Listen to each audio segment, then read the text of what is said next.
Good evening, I'm Katerina Georgieva. This is CBC Windsor News. Thanks for joining us. Temporary layoffs have officially begun at the Windsor Assembly plant, just one of the domino effects of Trump's tariffs. Tonight, Dawson Chen looks at the push to keep Canadian jobs safe in the midst of a trade war. Sweeping changes at all levels are needed to protect Canadian workers and their families from tariff impacts, according to the Canadian Labour Congress. Leaders of the country's largest labor organization were in Windsor on Monday calling for wide-ranging action as Donald Trump's tariffs continue to stoke fears of major Canadian job losses. Among CLC's recommendations, emergency reform of Canada's employment insurance system, public procurement to support unionized workplaces, expansion of sustainable domestic industry, and government intervention on profiteering. CLC President Beatrice Brusk also wants financial institutions to ease up on working families in debt. When workers face layoffs, we are calling on banks and lenders to step up and support workers. And that means at this critical time, no foreclosures, no repossessions, not now, not while workers in this country are under attack. The CLC's news conference in Windsor was also about solidarity with other labor groups. But there's some conflict among union voices. Sean Fain, president of the United Auto Workers, has been vocal about his support for Trump's auto tariffs, saying the tariffs address years of U.S. manufacturing jobs disappearing under NAFTA. The UAW has a local in Wallaceburg. Bill Pollock, the president of Local 251, struggled to explain the differing positions. It's not for me to reconcile, but I do know that the tariffs enacted are, well, let me rephrase that. But Brusk did not mince words. Sean Fain is wrong. From my viewpoint as president of the CLC, he is absolutely wrong. We already know that 5 different U.S. plants have layoffs today because of the imposition of tariffs and because of how integrated our economy is. So whatever he's trying to achieve in terms of getting more manufacturing back to the U.S., this is already impacting UAW members on the southern side of the border as well. Brusk added that she hopes Canadian voters demand answers on the tariffs from candidates in the upcoming federal election. Dawson Chen, CBC News, Windsor. Jewelry store robberies. It's a crime that has spiked in the GTA and now making its way here, with 2 incidents at Tecumseh Mall in a matter of days. Chris Ensing reports. There were 2 separate crimes at Tecumseh Mall in 3 days that targeted jewelry stores in incidents that a former CEO of high-end retail goods says he expects to see more of because of the gloomy economic outlook. Police say this person robbed Griffin Jewelry Designs. Officers say he entered with a blue scarf covering his face and then smashed the glass cases with a weapon and took off with $50,000 worth of jewelry. Then, 48 hours later, someone tried to rob the other jewelry store at Tecumseh Mall. Police say this person tried to smash through a glass case at People's Jewelers but couldn't break it open. The failed robber ran to his vehicle and took off, dumping it in Windsor, the getaway vehicle seized by police. No one was injured in either crime. No one has been arrested. Police in the GTA say there was a massive spike in jewelry thefts last year, jumping from 10 incidents in 2023 to 41 cases last year. Jewelry stores have items that can be sold very quickly, disposed of, versus other items. I mean, you're not going to have an easy time getting rid of pots and pans if you stole them. This retail consultant and former CEO of a luxury goods company says it's changed how store owners protect high-end items, but that could also push shoppers away. What I've seen is that the police and security guards are in front of high-end watch stores and jewelry stores. It's not quite inviting. He says past jewelry thefts have been linked to gang activity and says economic conditions could be driving the increase in theft seen across Ontario. So I think with this economy and everything else that's happening with tariffs and how slowdowns, I really suspect that there's going to be more of it. Police are asking anyone who might have any information about the Tecumseh Mall crimes to give them a call. Chris Ensing, CBC News, Windsor. A collision this weekend involving a police cruiser and a bike sent a cyclist to hospital. It happened Sunday afternoon at the intersection of Glengarry Avenue and Assumption Street, just east of Windsor's downtown core. The 46-year-old male cyclist was hurt with serious but non-life-threatening injuries. Ontario's Police Oversight Agency, the SIU, is looking into the incident. The SIU investigates all cases involving officers where serious injury or death has occurred. Well, I hate to say it, but I spotted snow on the streets of downtown Windsor today. For more weather, here's Riley Lachuk. Well, a bit of a mixed bag today, Katarina. A few waves of showers making their way through the Windsor region. Further north, though, some snow, and this is because we've really seen temperatures kind of on the line between freezing throughout the afternoon hours, at least today. Bit of clearing behind that, but an area of low pressure to the north, prompting winter weather travel advisories into cottage country and even some accumulating snow in some cases. So Windsor tonight, a breezy -4 up to 4 degrees in the afternoon, and we'll get a bit of sun back. More on that when I come back. Sarnia, Lambton, Pequedronong. That's one of the new federal ridings this election.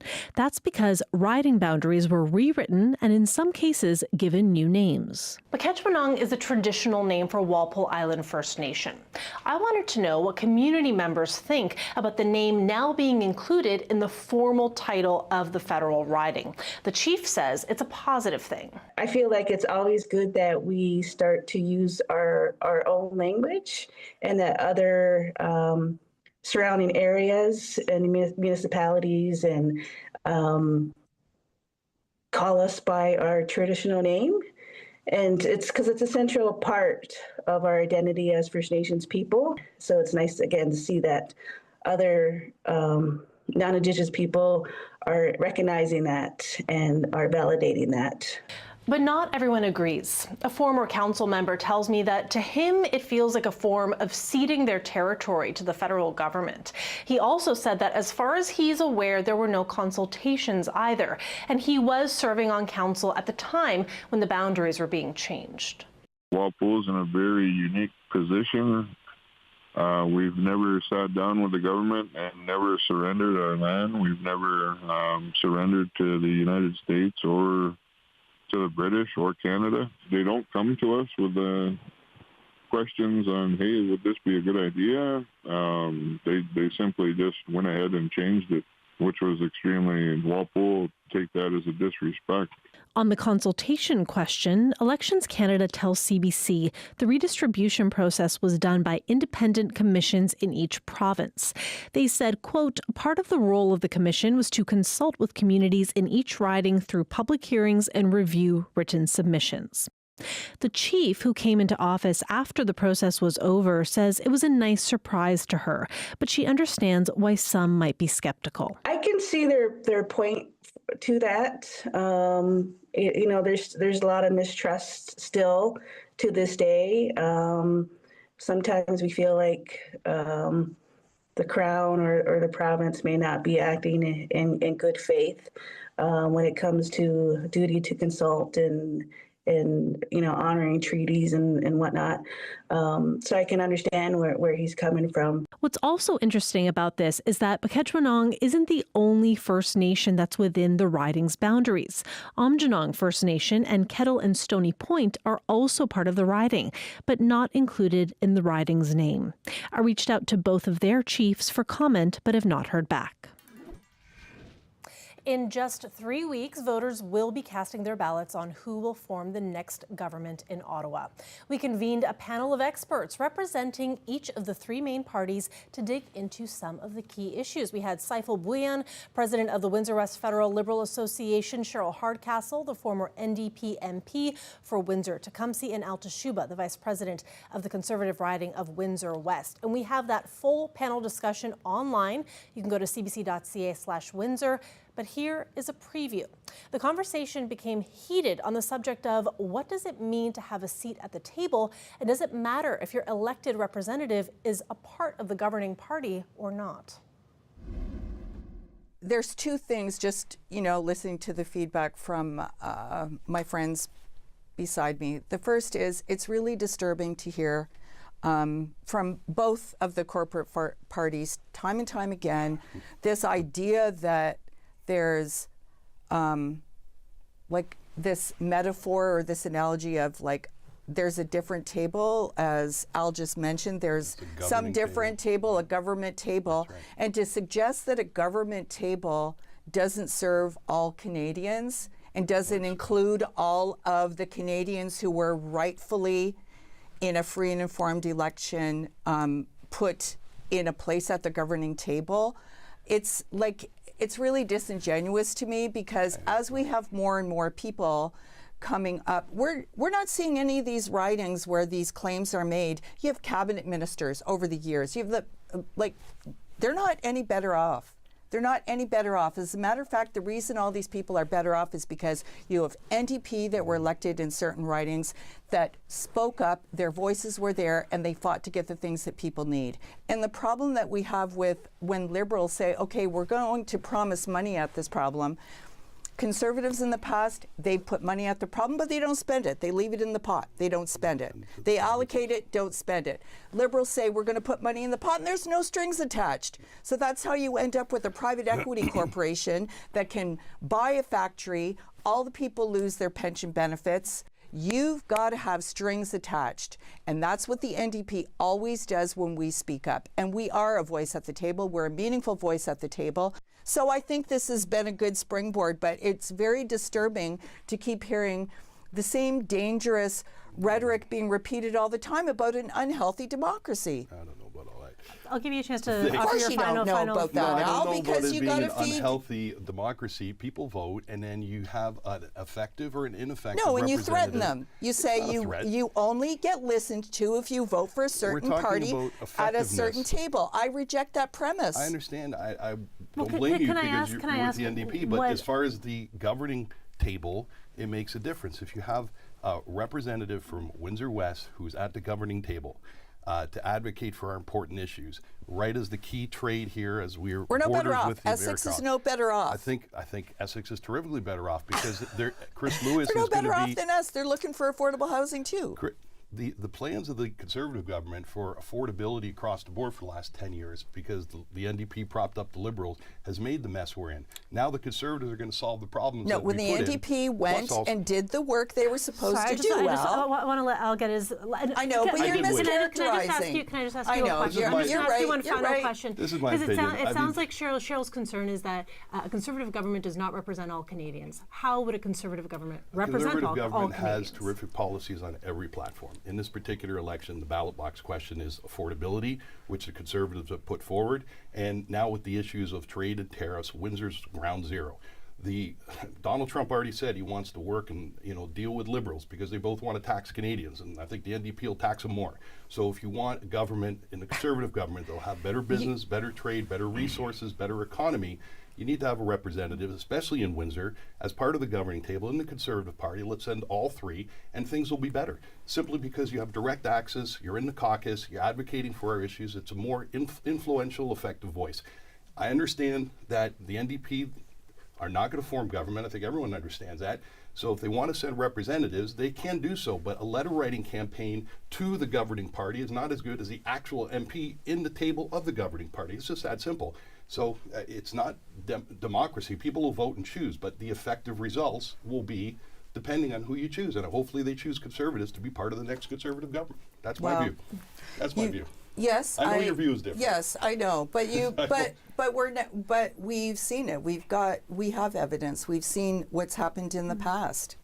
That just doesn't hold. I think it does. None of that holds. I think it totally does. I need to say something. Yes, go ahead. So I'll please. not take long time. Couple things. First, he was telling that Conservative can do this, do that, but poll is not showing that. Okay, Conservative was, popular poll, 20 points up. Now it's what is the situation, everybody knows about it. Meaning that the thing need to be emphasized is Trump's tariff and the job loss, that kind of how you're going to secure. Whatever Liberals' plan is going to be happening, that's going to, whatever Cheryl's saying, that affordable housing, all the diabetic medication, dental care and everything happened. Yes, NDP does have their voice, but Liberal is the lead party who implement these things, and they are implementing it based on balanced situation. And once again, you can catch the full panel discussion online. Just go to cbc.ca/Windsor. When we come back, we'll check in on what's happening on the national election campaign trail. Stay with us.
Welcome back. The start of week 3 of the election campaign saw Conservative leader Pierre Poilievre is campaigning in BC.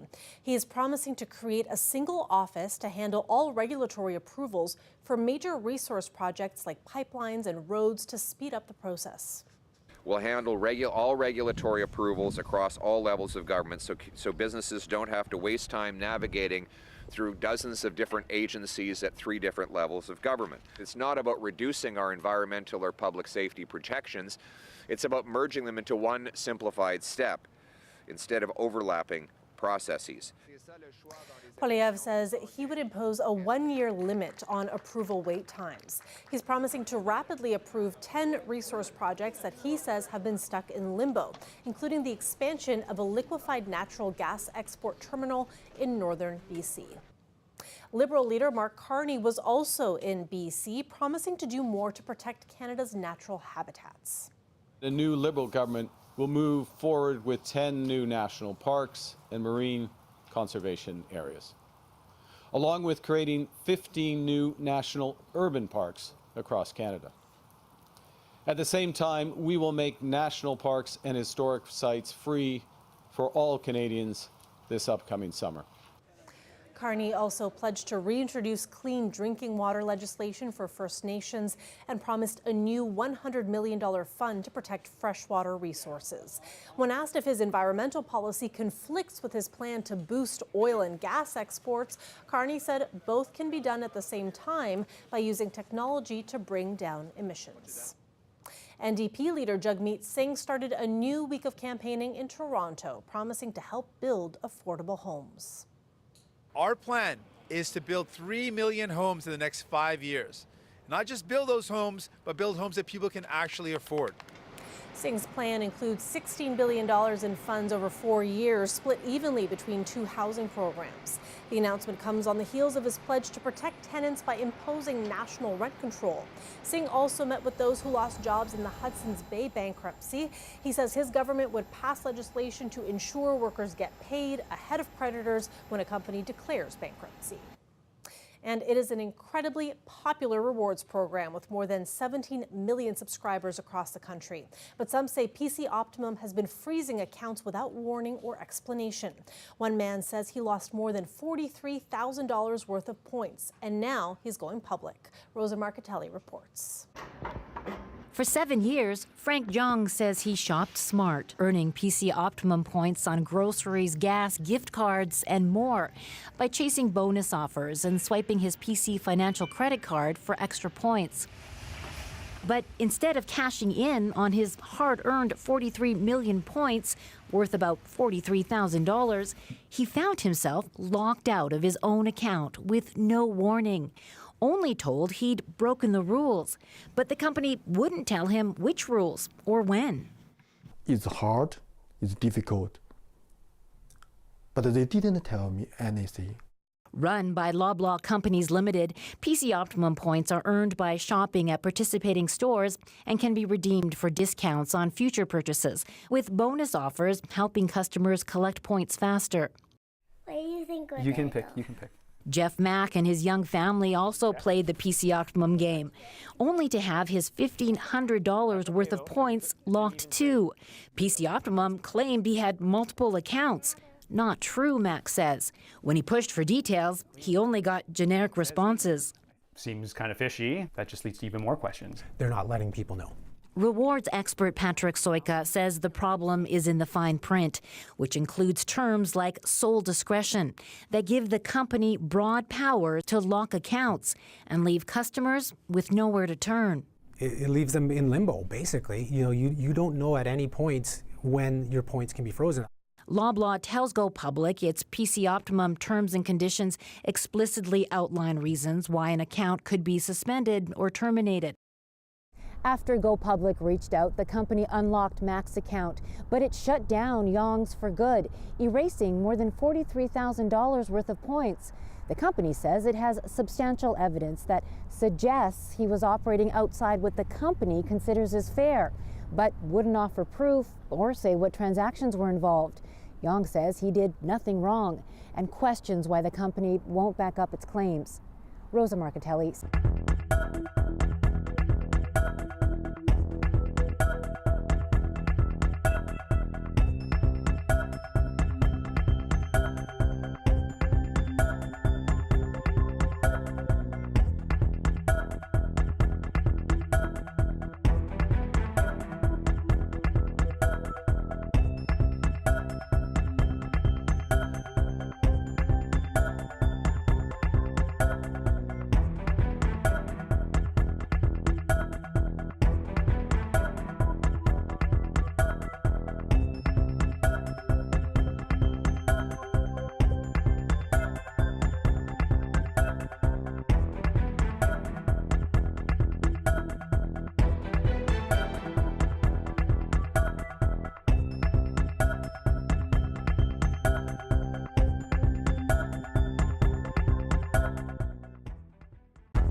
it's time for another look at weather now. Here is Riley Lachuk for the full forecast for the week ahead.